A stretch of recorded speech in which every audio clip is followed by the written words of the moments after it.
master password, which is the one password you need to log in to your account. So there's no way that anyone is going to be able to look inside your vault, and what is inside there. NordPass is extremely easy to use. All you do is download it onto your laptop or your phone. You set up your master password, which again will need to be easily memorized by you because NordPass do not remember it for you. Then once the app is all downloaded, you can just start putting in all of your passwords or your card details, basically whatever you want to keep secure on your phone. You will then have the option to set up face recognition, fingerprint recognition, and even two-factor authentication to make the app even more secure. So, like I said, due to their zero-knowledge architecture, nobody, not even the people who work at NordPass, have access to your vault. Only you have access to all your sensitive information, and it is absolutely secure. NordPass encrypts all of your vault data locally, so they don't know what is inside your vault when you back it up onto their servers, and nor will any intruder. This means that NordPass can easily sync passwords across multiple devices without compromising your security. So, if you think NordPass is something that you would benefit from, then please head on over to nordpass.com/WhisperAudios, where you can get 50% off plus an additional month extra free by using the code WhisperAudios. Thank you so much for listening, guys, and I hope you enjoy the rest of the video. Hello everybody. It's WhisperAudios. Today we are going to take a look at a new book by Lonely Planet, and it is called The Travel Atlas. And Lonely Planet sent me this book for free to show you guys, because unfortunately I'm no longer able to do the travel book series anymore. I contacted Lonely Planet to ask their permission to continue on with the travel book series, and even though they were absolutely fine with me having videos of the travel book on my channel, they did make me aware that in their policy they only permit a certain amount of pages to be shown publicly. So I had actually exceeded the amount on my channel with the travel book, but they were happy for me to keep those videos on there for you guys, which was really kind of them. But they did say that I wasn't allowed to make any more with the travel book. So I'm sorry, you guys. The travel book will be no more, but you can enjoy the ones that I have done, and I'll make a playlist for you to enjoy them. So, as a kind of runner-up prize, I guess, the Lonely Planet people sent me a book of my choice, and the book that I chose was the Travel Atlas, which is essentially the travel book, but more in depth to show you where to go within a certain country and what to do there. So I thought that was really nice of Lonely Planet to do that. And we can only look through segments of this book. We can't look through all of it. But I'm going to show you the rough, I guess, outline of the book and what it contains. I think this would be a really lovely gift for someone who loves to explore the world. Obviously, you probably couldn't take it with you backpacking because it is just so big.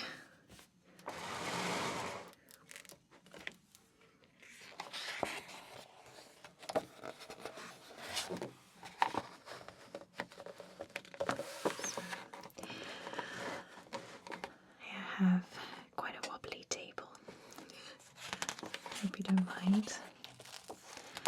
So we'll skip through the introduction and how to use this book.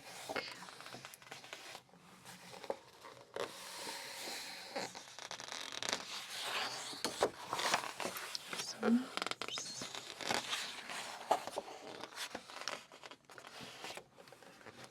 So I guess what we could do is have a look at Britain and Ireland, because this is where I am from. So it will give you a idea of what Britain and Ireland are famous for. So let's read that. Buckingham Palace, Stonehenge, the Beatles, tartan kilts, St. Patrick's Day, and pints of Guinness.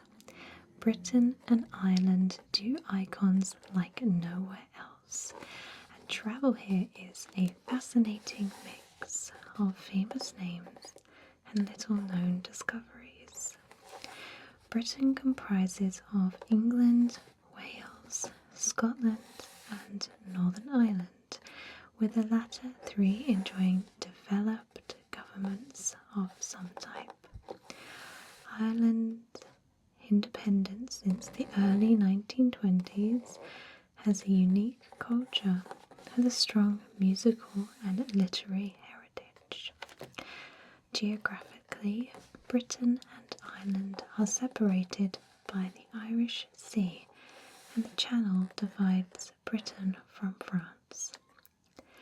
Britain's highest landscapes are in Scotland and to the north of Wales.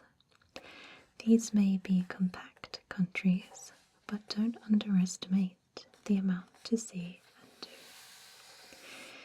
On the left here, you have climate charts from January down to December, and January and December are the coldest months, and it peaks in June, July and August. And here is a chart on this side for Edinburgh, which is in Scotland. It's a little bit cooler and it gets very cold in the winter months. You have here 6 different things, different aspects of interest. So we have castles, literature, whiskey, festivals, sport, and gardens. So, as a country, we are famous for castles. Some here are Warwick Castle, Stirling Castle, famous for literature, J.R. Tolkien, Philip Pullman, J.K. Rowling, Shakespeare. Whiskey, mostly up in Scotland, and some in Northern Ireland too. Festivals, lots of very traditional festivals, and also music festivals, more modern as well. Sport, rugby, soccer, cricket, golf, and gardens. So immaculate, well kept gardens like Kew Gardens, Stourhead, the Lost Gardens of Helligan, and so on. This is a typical British landscape. Cloudy, overcast skies, tumbling mountains in the background, and flat patchwork landscape with hedgerows separating them all. So this book gives you various guidelines. So transport hubs, which is obviously a very, very important thing when you're visiting any country. So the two key transport hubs for Britain and Ireland are their capital cities. Few cities are as comprehensively connected to the world by air as London, which has two large airports at Heathrow and Gatwick. Onward travel around the British Isles requires leaving London by train in any direction or driving. Dublin, the Irish capital, receives many more flights from the Americas these days, although there are mainline train routes across Ireland, north, south, east and west. Driving is an appealing option. In Britain, motorways run the length of the nation, north to south, and also out to Wales and the south coast. Train travel is expensive, so many people drive. And I can absolutely relate to that. When I went to see my friend Carmel, little me Carmi, it cost me 76, well, let's round it up to £80 return from where I live, which is around just outside of London on this area here. And she lives kind of down here some way, well, like more here, I think. So like from here to here. And it cost me £80 to go there and back because I had to go through London, get onto a train in London, and then go down to see her. And if I were to drive in my car, it probably would have taken me less time. So it took me 3.5 hours to get to her. It probably would have taken me less time, and in petrol it probably would have only cost me about £40. But I share a car with my other half, so it wasn't possible just to drive that time. We also have like good big motorways, but if you're not used to roundabouts in our country, they're quite confusing. They're just how you get from one position over to another. And a lot of foreign people, like I guess people from America and stuff, find it quite a challenge to figure out roundabouts. So here we have London, Cardiff, Edinburgh, Dublin, Glasgow, Birmingham, Manchester, Belfast and Newcastle upon Tyne. And in that are all different major airports, trains and transport routes for cars. That's very handy.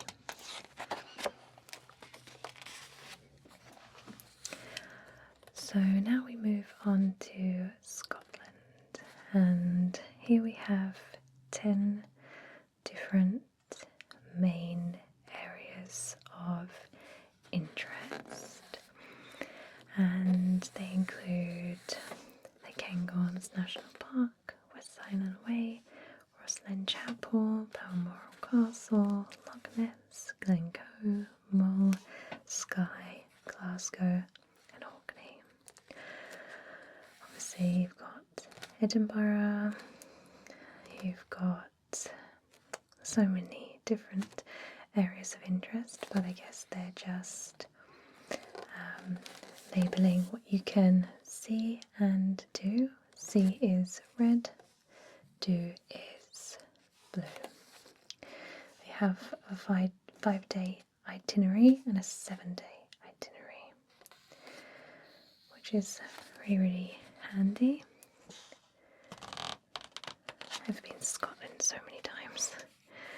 I normally stay in the Highlands, which is, I think, around here, and I've climbed Ben Nevis. Sorry, it's here. It is in Ben Nevis. I've climbed Ben Nevis twice now. It's a really beautiful place to stay.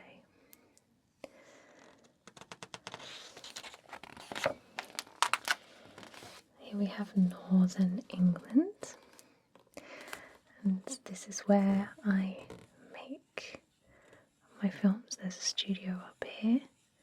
We collaborate with a studio in York. You've got the Lake District, Hadrian's Wall, Kirkgate Market, York, Whitby, Liverpool, Manchester, Alnwick Castle, Isle of Man and Castle Howard, 5-day itinerary and 10-day itinerary. I haven't really done a lot actually in the north of England apart from York.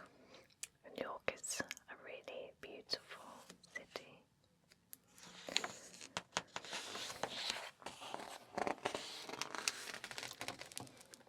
Here we have southern England.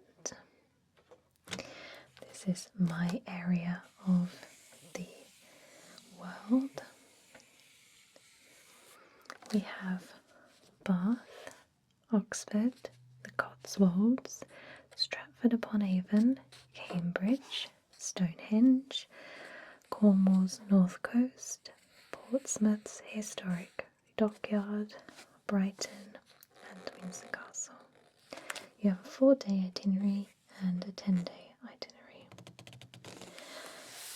And in relative terms, from London to where I live in this area here in Essex, it's about an hour and a half drive. From London to, let's find Salisbury, where I was the other day. My geography is not great. I want to say it's down here. Somewhere here. My goodness, where could it be?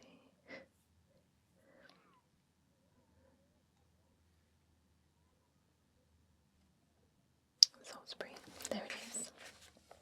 So from where I live over here to there, it's about 3.5 hours on the train. And then all the way down to like Plymouth and St Ives and stuff like that, I think it must be about 6 hours. So from there to there, about 6 hours. And from England, well, from like London to the Highlands, if you were to drive, it would be about 13-14 hours. But you can fly there and it only takes an hour. And just off the way we've got Jersey, which is a little island. And here we have Wales. I've never been to Wales, and I'd really like to go. You've got Cardiff Castle, Isle of Anglesey Coastal Park, Tintern Abbey, Snowdonia National Park, St David's Cathedral, Hay-on-Wye, Conway Castle, Carrickenen, Brecon Beacons, Portsmerion, Pembrokeshire Coast National Park. 6 days itinerary and a 9-day itinerary.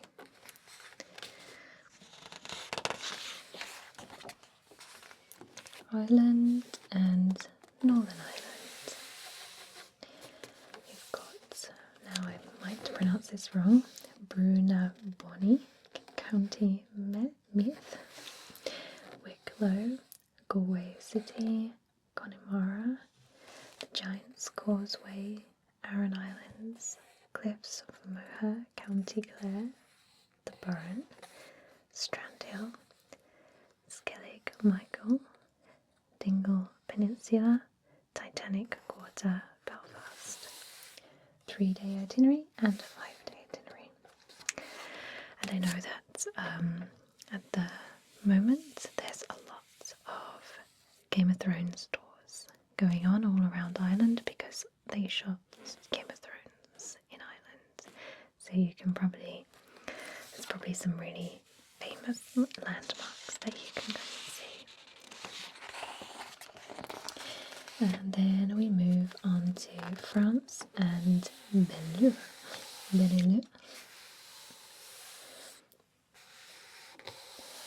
So I'm going to leave it there, guys. You get the general idea. You get the climate, the main things, the main kind of areas of interest, typical to the area. You get nice pictures of what that country is all about. And then your transport hubs, maps. And then you go into a little bit more depth on each area with different things to do with the itineraries. So, thank you all so much for watching. I really hope that you have enjoyed this video.